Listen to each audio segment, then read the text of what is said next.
Clear of the closing doors, please.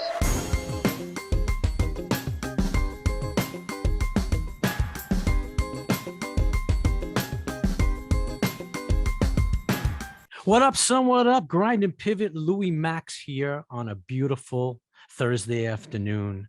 My guest today comes to me compliments of my long time producer, Russell McMahon. She's a classically trained pianist from very, very young, growing up in Russia. And she's received many, many scholarships, awards. She studied under many, many different great teachers. And through hard work and years and of in-depth performance, she became a highly sought after classical pianist. But she had a tremendously huge pivotal moment, and she's going to talk about it now. I bring to you the lovely, the beautiful, and charming, and an amazing, amazing player of scales in all keys, Yana Reznik. Yana, how are you? So nice to see you. Thanks so much for having me. This is a really exciting moment for me to talk about all these wonderful things. Thank you. Let's go back a little bit. I'm going to bring up Rachmaninoff. How did the bug of Rachmaninoff get into the brain of Yana Reznik? You know, it's actually a funny story because I was about 11 years old and I was studying at the Rachmaninoff School of Music. Yeah, in Russia, in Moscow. But I was about 11 years old, and it was actually a slow dance. I got invited by this guy to slow dance at one of the theater parties that I used to also be involved in theater. And we had this party, and he's dancing to me, and the slow dance comes on, and it's all by myself. Really? The Eric Carmen song? Yep. Wow. And guess what? There's that interlude that the pianist does. And I was like, wow, that is so beautiful. What is that? And this guy says, well, actually, this is Rachmaninoff's Second Piano Concerto. You should check it out. And, you know, back then I just remembered it, but I had no way of listening to it. You know, those times, no YouTube, and we had very little access to recordings actually. But then finally I got my hands on it, and it was just love at first sight. And I realized this is my favorite piece of music till this day. When I finally got to perform it with orchestra many, many, many years after that, I was in tears at the first rehearsal. I was crying my eyes out. I was so emotional the entire performance. But, you know, of course, I learned Rachmaninoff from early on and was playing some other pieces, but it's the second concerto that really just stole my heart forever. And there hasn't been any other piece since then. So let's go back a little bit because we're going to kind of chart the course a little bit. Where did you grow up? What did your parents do? And when did you basically get involved in playing piano? So my grandparents were opera singers. And I remember that my first time on stage was actually when I was about, I don't know, maybe 2 or 3 years old. And my grandpa was babysitting me. And he took this little potty with him. They had a dress rehearsal, and he puts me on stage to do my thing. And then they just kind of forgot that I was there.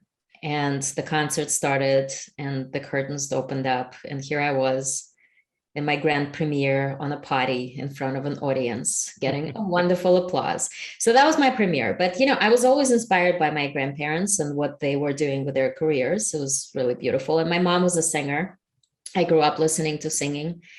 And then when I was about 6 years old, I was sent by my mom to a music school to prove my grandfather wrong, who told her that I have no musical ear because I was singing out of tune when I was 5. Well, he said, you know, oh, a bear stepped on her ears, you know, very Russian mentality. It's like you either have it or you don't. You're either a genius or you're not.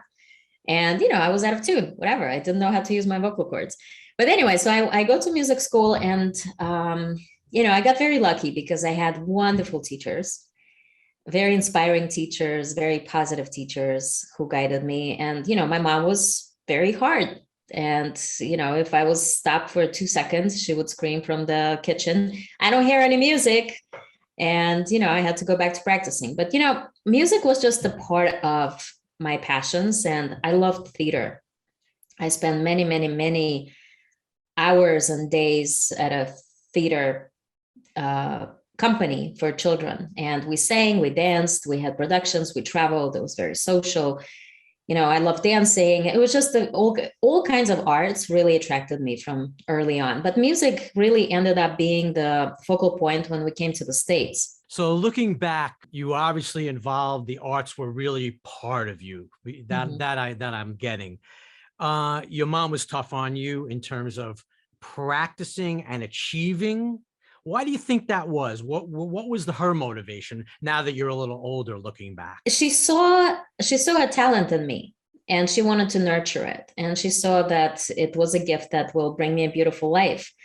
I think all parents in a way want to live their ways, like their dreams that maybe didn't really quite come to full fruition. She was a singer, definitely very talented, but I don't think my mom ever really had the kind of career that she wanted to have.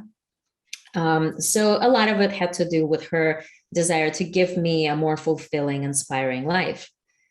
So, that was the motivation, and, to cultivate something that she thought was very beautiful. Right. So kind of, you can conversely say almost like somebody might be an athlete, early on, their parents really, kind of drive them, maybe vicariously looking through them because of them, or, they also saw the fact that you did have the talent. Now, playing classical, because I learned as well. I mean, in the early stages, it's very mechanical in a way. I mean, you're learning your scales, you're practicing your churney, right? I had to put that in. And, how much were you practicing? Were you practicing a lot? Was it something that you enjoyed doing? What was it like as a kid? As a kid, I don't remember myself enjoying any of it, really, honestly. It was, isolated practicing. I didn't understand the point. Why am I doing this?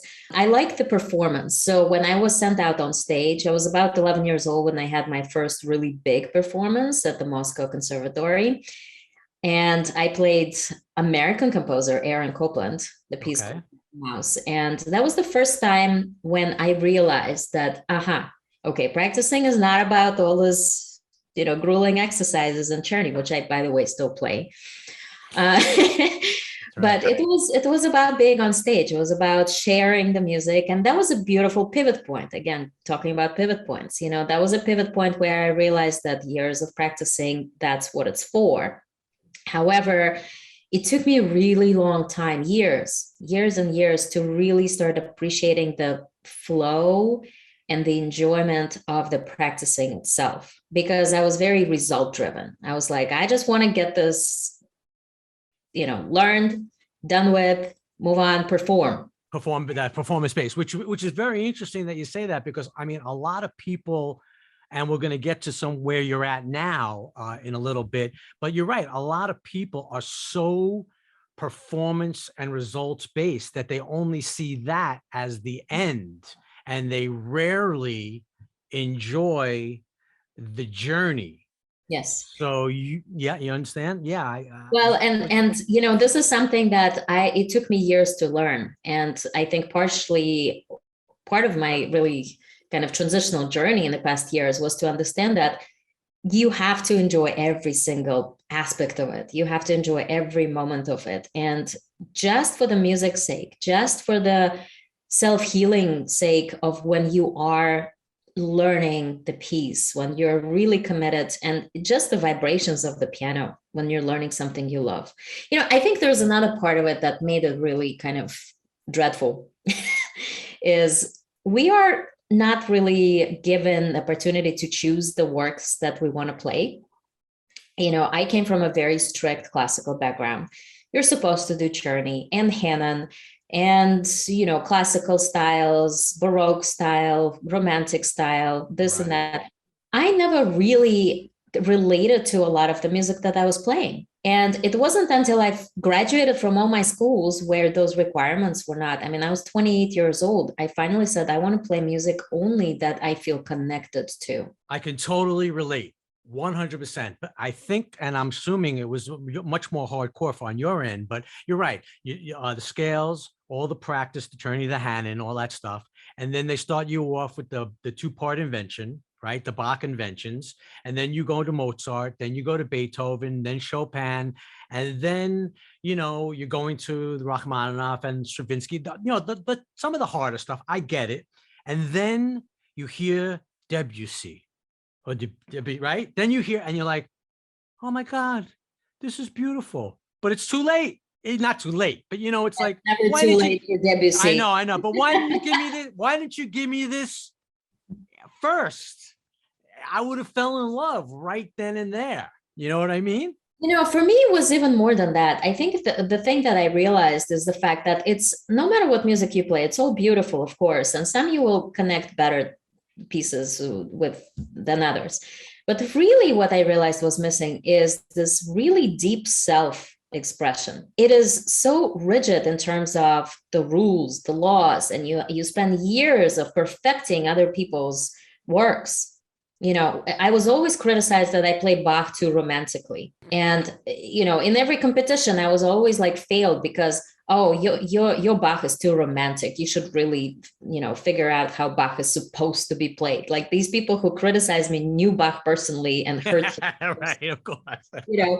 But we're not going to get into that one. And I couldn't really fully express myself. And I was always very envious of people who wrote their music. I never really got that bug. Those muses never came to me. I never, for some reason, I don't hear those melodies. They don't come to me, right? So, I never bothered composing.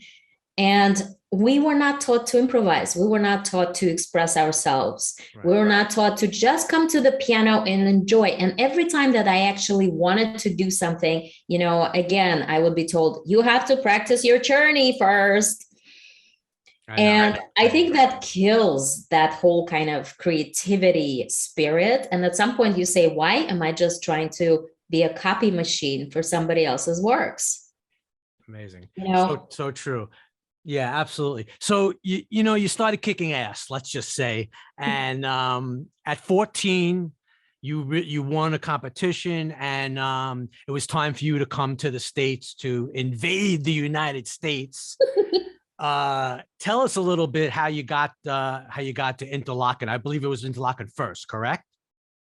So I first got to Orange County. I was in Tustin High School, and that was a difficult transition because I came from a big city. I was pretty independent at 14 already. I had very interesting cultural circles and wonderful friends and, very creative life.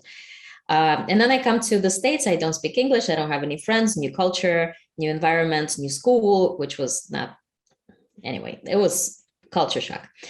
But, my mom made me play at this retirement community. And she said, oh, they have a beautiful white piano and you'll get $100. And I said, okay, fine. So I played there, and this lady came up to me afterwards and she said, my granddaughter goes to Interlochen Arts Academy and we're going to make sure that you know about it and you should apply. So I did apply. So it was a very kind of serendipitous encounter that changed my life. And that was a pivot point. That lady coming up to me changed my life completely. And so I ended up at Interlochen through her help and guidance. Now you studied with Philip K OConnor. Mm-hmm. Right. What was he, the mentor, or was he just really the teacher? What kind of? No, he was an incredible friend. He's one of the most dedicated people I have ever met. I mean, he was like a father to us for sure. Still alive, by the way? He just passed a month ago. So that was a big loss for the community for sure. Miss him dearly. And he was one of those obsessed teachers. He was obsessed. He was there 24/7. He didn't really do anything else. So he was upset. What do you mean? Elaborate a little bit on obsessed. Obsessed how? He was obsessed with music. He was obsessed with teaching, with his students, with the school. He was just obsessed with that one thing. He was hyper-focused. And he was the kindest man and very childlike. He kind of remained that innocence in him all throughout his life, like just so much excitement for music, always. So you did very well there. You enjoyed your time in New York, and then you decided to go back west to USC. and and with the famed Mr. Perry, Dr. Perry. I'm not sure how you would address him. Tell us a little bit that, and then we're going to get into the nitty gritty of really what's making Yana in her 20s. Mr. Perry, I mean, he was wonderful. I studied with him privately actually before I moved to Interlaken. And then I studied with his son at Interlaken. So it felt like being a part of this, Perry family. And Philip Kavan actually studied with John Perry as well at some point. Wow. Jesus. So it was all kind of in the one family. But, I love John Perry. And, there I kind of jumped into a studio of phenomenal, much older international pianists. And that, again, was a new start for me because it's like, oh, okay, you get to a certain level, you're 23 years old, you come and suddenly next step, like there's so much more to learn, from older, more mature players and etc. But USC was good. Again, it was like I had this course on jazz improv there because I was really looking for more, like give me more, like, do I really need to study the same history of Chopin biography for the fifth education that I'm getting? Like, really, give me more. And give me some Charlie Parker. Give me a little bit of so I went Art Tatum or something. Yeah, please. And so what we had to do for our improv class? Go ahead. We had to learn with the music, the improvisations by Art Tatum. Wow. Yeah. How about that? Yeah. I mean, I killed it. That's an interesting thing because, I've always had this thing, classical, you learn. You're learning. You're really learning the piece. Yes, it's how you express it. I get it. It's very, but then now you got an Art Tatum improv in front of you and you're learning it, but how are you really expressing it? Is it really coming from within? That's very interesting. By the way, just going back, Grandpa finally realized, although you might not be able to sing in tune, you definitely had the ears, did you not? Had the ears, yes. I think so. You obviously had the ears, but right? You know what? Actually, I sing very in tune too nowadays. Pivotal moment, big pivotal moment. Layering, you're cruising, you're doing your thing, and the story's out there. But I want you to tell the story for the 1,000th time. But you never really told it to my audience and the audience that is going to listen to this podcast for you as well. Tell us about the big story of you playing and what happened. I got asked to play Schumann Concerto. Actually, I had a choice of what else to play. I could play any concerto for a chamber orchestra. And for some reason, I decided to challenge myself yet again and do something that I've never done before. Unfortunately, I didn't have that much time. I had about 5 weeks before the concert. But I figured, you know what? Schumann, kids play it. How bad can it be? Wow. Okay. Anyway, so 5 weeks I'm practicing and I'm realizing, whoa, okay, this is a lot more difficult than I expected it to be, but fine. I learned it. The rehearsal went fantastic. And then the concert comes. It was a pretty important concert and the orchestra was really beautiful. The conductor was great, beautiful concert hall. And last movement comes and there was this one spot where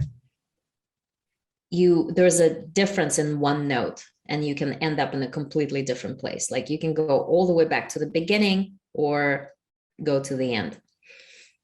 And I was supposed to go to the end this time and blank, memory slip. I went to the wrong spot. I got sort of confused. Then there was the shock. And then I realized I was gone. My brain was gone. It was like darkness. I looked at the bottom of the piano on the floor and I'm like, there was just black hole. It's like, I don't even know how I didn't lose consciousness. I was in such shock. So anyway, I stopped. I couldn't get back in. Usually I've never stopped. I would always kind of, find my way out, but there was nothing. I was naked. I was by myself pretty much. And the orchestra was just doing boom, boom, boom, boom. So I completely, I couldn't even grab onto anything. There was nothing. And so they were just vamping in that one riff. Well, they weren't in a riff. They kept going, Oh, but they I did keep couldn't catch them because I couldn't figure out which where riff you they were, right? were or whatever. Anyway, so I just stopped. I couldn't get back in. I tried, I couldn't. Then I look at the conductor and he's just like, and he cuts the orchestra off. And it was just this, that's it. We stopped. Then he calls out a number of rehearsal number for the orchestra and doesn't tell me where he's starting. And I literally told him, I was like, I don't know where you are. He's like, he turns to me, he says, oh, you'll know. Oh boy. And so miraculously, I was like, okay, but then I don't have perfect pitch. Remember, the bear stepped on my ear. And there were two identical spots. And I'm thinking, is it the first one or is it the second one? And I had no clue. And so I just like started again. Miraculously, it happened to be the right one. And then I was like, is it before the mess up part or is it after? And then I realized it was before. Oh, really? Which means I have to like do that whole thing again and not mess it up the second time. Or anyway, Go to the end. You go to the end. Anyway, we finished, but you know what? It was so traumatic for me. And then I just exploded. I mean, I finished, I put a big smile on my face, you know, big applause, bravo, bravo, blah, blah, blah. I get off stage and I was like, why in the world do I put myself under such incredibly painful experience? Every time you go on stage, it's like you lose a life. You know, if you're a cat, you have like 20 million lives, like you lose a life every time. It's so freaking stressful. And then it's like, you know, if it's a successful concert, you get wonderful, you know, feeling. It's all great. Energy. But a lot of times it's not, and you don't feel good about yourself, you know, and it's like, why? Like those 2 hours, sometimes it feels good and sometimes it's just painful. So much stress. And anyway, so I walked off stage and I was so upset. And I vowed to my friends who came to support me backstage as I'm, you know, crying my ass out and in this panic attack. Anyway, and I said, I'm never going back there. I'm not coming back on stage. You know, I don't need this. Why am I doing this? What's the purpose? Like, do people even appreciate this thing? Right. Well, you know? Yeah, I mean, that changed your life. That absolutely just changed your life right then and there, correct? But I didn't know it back then.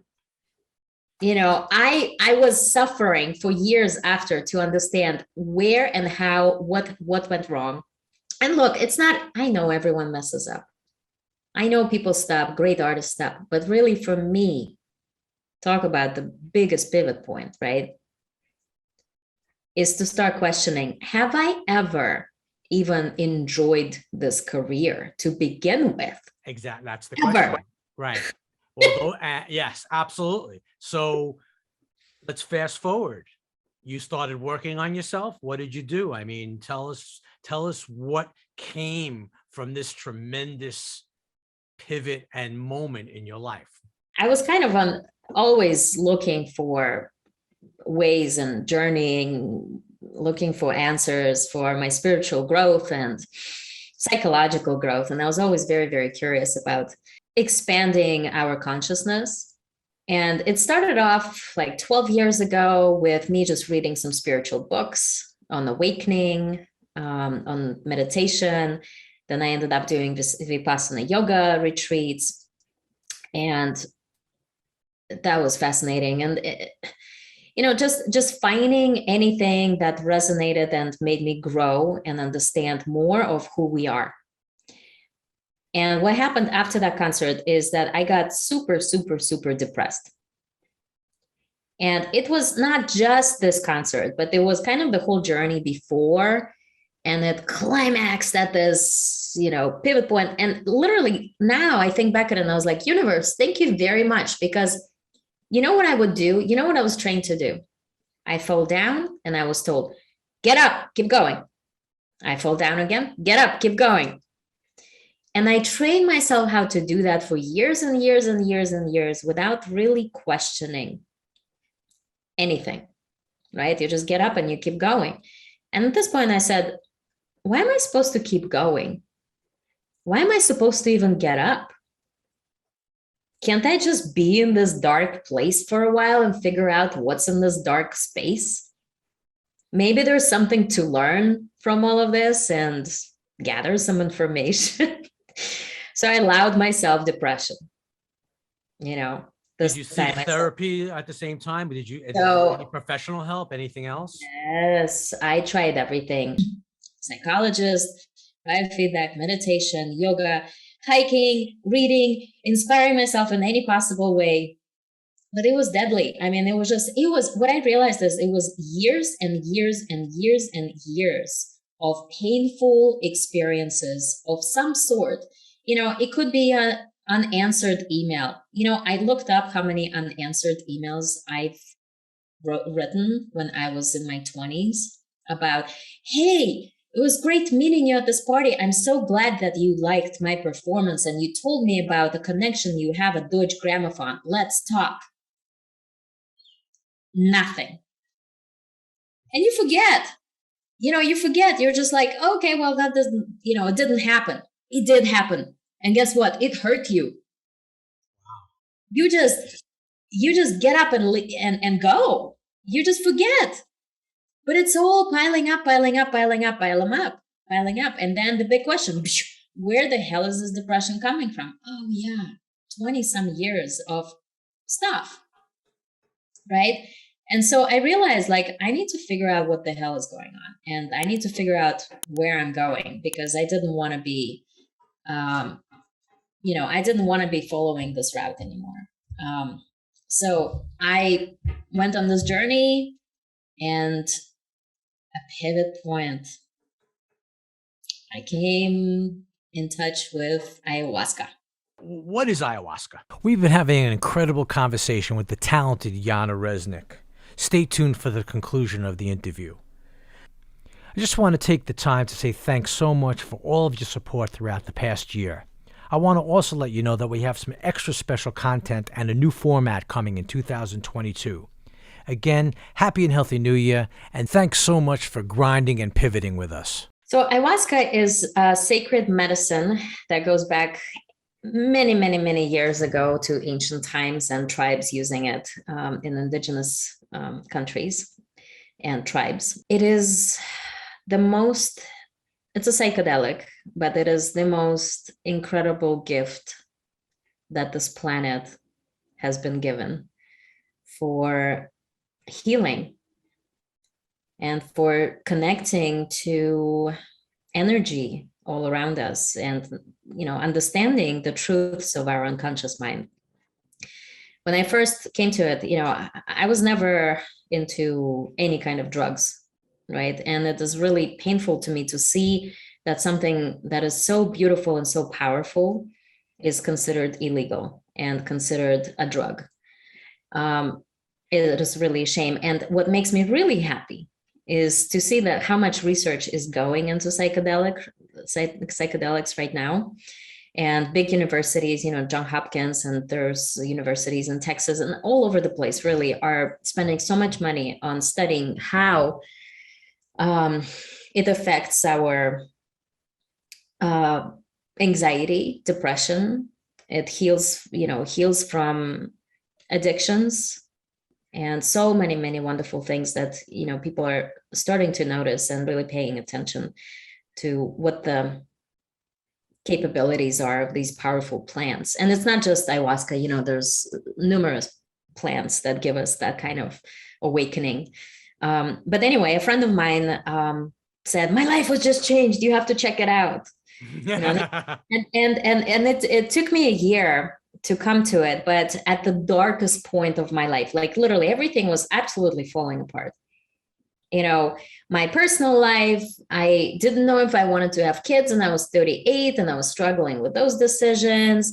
My relationship with family, this and that, career, like everything just came to the darkest place I've ever been. And I finally said, okay, well, I have nothing to lose. Let's try. What the hell?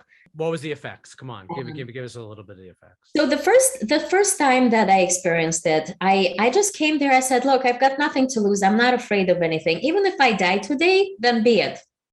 Wow. like that was my attitude. That's where I was at that point of my life. And I was like, if this is really good, has the capabilities to heal me and change my life around, then do whatever it takes. I was so open. And that medicine went right in and took me to places I never imagined. I saw God, I saw myself, my own DNA codes. I saw myself being this part of integrated, connected, universal energy. I died and came back to my body. I had transformational understanding about where I was. I saw where my pain came from. And I literally had these little robots in visions healing me and fixing my DNA codes, one step at a time, one number at a time. And then I felt tremendous release every time that they would go in and fix something. I mean, the visions, the music that was, in the ceremony, everything, I was just out, and I saw the entire universe. I saw myself in it, and I saw answers for so many questions. And then I came back out, and it was a huge party too in my mind. Like, it was a party. I was dancing. I was so happy. Like, I've never been this happy. So after that first session, my panic attacks, my anxiety, and my depression was gone. Gone? Gone.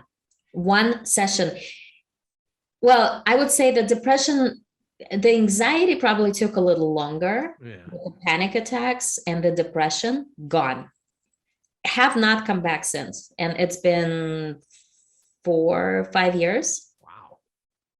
Just it's like, it's a physical change. Literally, it's a chemical physical change for the better. And then, of course, I did many ceremonies afterwards, and I had different types of intentions for every single one of them.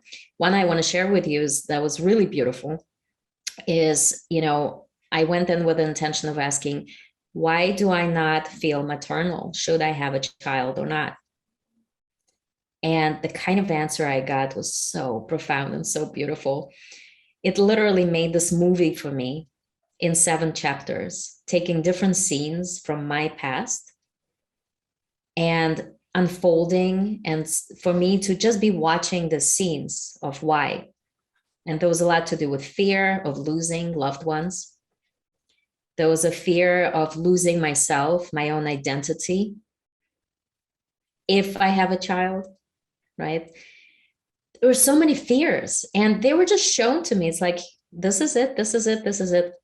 And then at the end, there was a question. They said, knowing all of this, understanding all of this, would you accept a spirit into your life? And I opened my eyes, and my shaman lady was there standing in front of me. And this is real. This is not a hallucination. And she was doing some work on my head and my healing or whatever. And I looked at her, and in my mind, she offered me a child. And she said, would you take the spirit and take care of the spirit? And I said, yes. And I came out of that journey. I gave it a lot of thought and kind of processed it and whatever, integrated it. And I realized at that point that what I was shown was incredibly important to understand, and that I am ready to give and welcome a child into this world. And I got pregnant 2 months later with my now 2-year-old. Mazel tov. That is amazing. That's amazing. Yeah. And so when I say it changed my life, yes, that the psychedelics changed my life. Absolutely. And, it comes to, it started doing its work in chapters. It's like I had this one issue, then another issue. And little by little, everything is coming together, and I'm seeing just a very, very different direction. When it came to my creativity, I had a lot of questions about creativity and what I should be doing with my talents, my gifts, my passions, and all of that. And, that is all coming together through the kind of work that I did, and I don't think that you always have to go to psychedelics. I don't personally think that that's an answer for everyone. it was an answer for me, but it's not an answer for everyone. You can do a lot of subconscious work. Meditation is a big one, right? Yeah, meditation, yoga, hypnotherapy, right? Mhm. You could, yeah, you could do, I mean, obviously there are more traditional ways, but this is something that worked for you. So now you're on this path, and very interesting. You're now, you think now it's kind of, no, I'm not going to say now it's a way for you to another way of being, expressing and creating, correct? So you started kind of, you want to spread the word of what happened with you to everybody else, and you want to help. I mean, it seems like you're helping, you want to help people. You expressed with your music, you wanted your music to help everybody. So now you have a platform. Tell us about your platform now, that what you're doing with InspiWay and everything that we're going to put everything on the website down below. But tell us a little bit about what you're doing, now with this whole thing.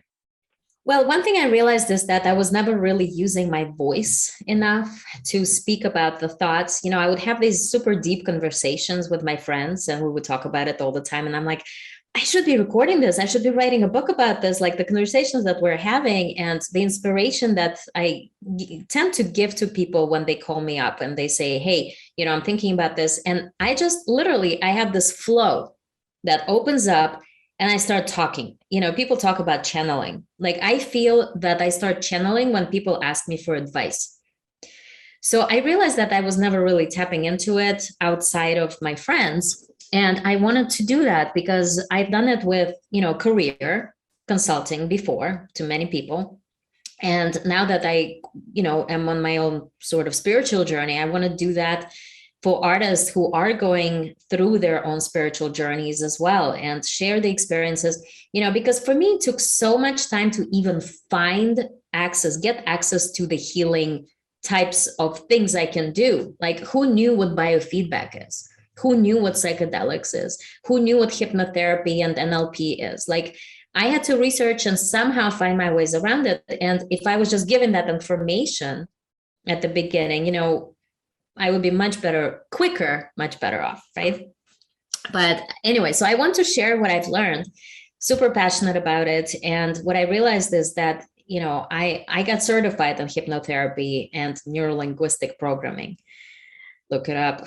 People Google it. And it's funny because, NLP has also a very negative connotation to it. A lot of people are afraid of it. They think it's, oh, you're, using me in hypnotherapy, same thing. It's like, no. The way that I look at it is your unconscious mind. I'm guiding and helping you to tap into it, to see what you already know. It's not manipulation. We are programmed in certain ways by our memories, by the visions that we see, by our upbringing or whatever. I just help you to see a different vision of the same events. So that's what hypnotherapy is. And it's being extremely aware of your own unconscious thoughts and what you need to do in your direction. I just guide you through it. But anyway, so I had this idea of, I also got acquainted with the book, The Artist's Way by Julia Cameron. And that also was a pivot point in my life, because when I was taking the course myself, I realized, oh my God, I want to be teaching this course. It is a 13-week program, and it gave me so much to think about, to so many exercises to dive into and really change and look into the past, overcome the blockages that I had myself, and come through with this incredible new perspective on everything that I've been struggling with. So I knew when I was taking the course that I had to lead it myself as well. And so I organized a group of people, of my own friends, and I started leading it with them and helping them. And we had tremendous results. And now I'm launching officially. And so basically it's a InspiWay is a 13-week course. It will take place on Zoom with about 12 people in each group. And it's for two kinds of people. It's the professional artists. That's one group. And the second group is for creative enthusiasts. So you're a brain change practitioner. Is that what you're calling yourself a little bit? You like that? It was really hard to figure out how to say, okay, you do hypnotherapy, you do, inspirational talking, blah, blah, blah. It's a brain change. I mean, it truly is, because we realize, I have this. Oh, I have to show you. Okay, look. See what that is? Oh yeah, cerebrum. Yes, I see it. Yes. Brain. That is really, besides all the kind of the spiritual and whatever, we have this that wires a certain way. No doubt about it. 100%. Right? Visions, memories, crap, DNA, you name it, it's there. Right? And so a lot of this stuff comes from things that we don't even really understand and have control over. It's been placed in our brains for some reason. So if you can go inside that brain and you can just start rewiring the negativity and into positivity, it's like fixing one little thing at a time. Suddenly your brain is wired with dopamine because you're feeling good. Instead of constantly nagging at yourself and saying, yeah, well, you're not talented enough. Well, yeah, guess what? That like constant dialogue that is like, nah, nah, nah, nah, nah, nah. Who is this? Is this your mom? Is this your grandpa? Oh boy. Okay. Right. What's your take on social media? I ask everybody that, but this has definitely got to be an important part for you. I have, like everyone, love and hate relationship with social media. I think it is a tremendous, tremendous resource to connect the universe. If it's used with the right positive approach, if it does not identify who you are, if you're not, depressed after not getting likes, if you stay, very healthy and positive about how you use it. Unfortunately, it's very hard to do because we're bombarded with negativity. We're bombarded with bad news constantly. The world is ending, right? And somebody else, by the way, is way more successful than you are. So that means you suck and you should just crawl in a hole and never come out, right? And it's very difficult to kind of process all of that and stay healthy within that. But I think, it is an incredible resource if you are doing it with a healthy approach. So, love and hate, because I love the fact that you can reach out to so many people. I mean, look, if it wasn't for social media, I would not be talking to you right now. Correct. If it wasn't for social media, I wouldn't have any of my concerts that I've had in my life. None.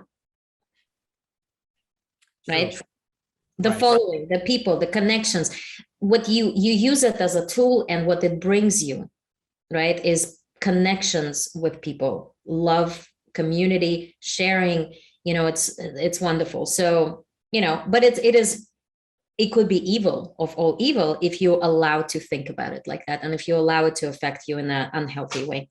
Interesting. That's my 2 cents. So you're playing these days? Tell us what's cooking today. Are you playing? I know you did an album in 2021 for novellas, correct? Yeah. Well, it's funny, actually. I released that album, although it was recorded 5 years before that. And it was in the time when I just got depressed and I was like, I'm not going to even release that album. Right. I went back and listened to it. I said, holy shit, I'm really good.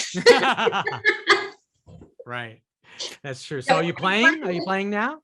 Yes. I finally got to the point where I can listen to myself from a different perspective and not criticize myself anymore and just listen. Okay, yeah, that was not pretty. It was not bad. It was pretty good, actually. Anyway, so, I took a hiatus. I stopped practicing for quite some time, and I needed to separate myself from my identity as a pianist and just kind of put everything on hold. The music was sitting there. I didn't know if I was going to come back or not.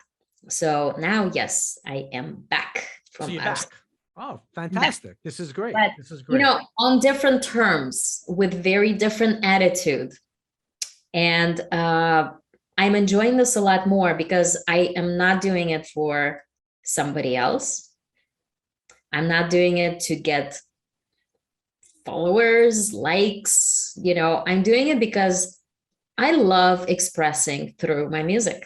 Right. I love music. And you're enjoying that. You're actually enjoying that part of the journey. I'm enjoying practicing. Wow. Really? I look forward to practicing. I was like, in the morning, I'm just like, oh my God, I get to practice for like a couple hours. This is going to be a beautiful time just for me and my art. Right. But it took all this experimenting and focusing and refocusing to get to this point, correct? Exactly. Okay, so you have to do, you kind of have to do the work. Yeah, but I still have a lot of work to do, because even though I'm back to playing classical music, I still have not tapped into as much as I want to into the improvisational world. And I know that that is next, and I'm being very patient. I know that it's coming. Yeah, definitely. But it's coming. How about something right out of left field? Your favorite pop or rock artist? First thing comes to mind is Sting. I used to be obsessed with him. And really? Oh, interesting. Okay. I love Radiohead. It's just, I don't listen to classical. It was an absolute pleasure speaking with you. I could go on for hours. I know, right? Really could. Really fantastic. Please tell us the website, tell us the information about the business. We're going to put everything down in the description below, but let us know what's coming up for you, where people can find you, what's going on. So sign up for the course and let's get inspired together. It's starting on February 14th, and all the information is available on my website, yanareznik.com/inspo-way. Or you can just go to yanareznik.com. Everybody, Grind and Pivot, pivotal moments that changed everything. Today, Yana Reznik, incredible story. Check her out. The course, you know what? I might be sold on this one. I got a lot of issues. Hey, there's early bird special by 23rd. There we go. There we go. Everybody, peace, feel good. God bless you. A pleasure. Thank you so much, Louie.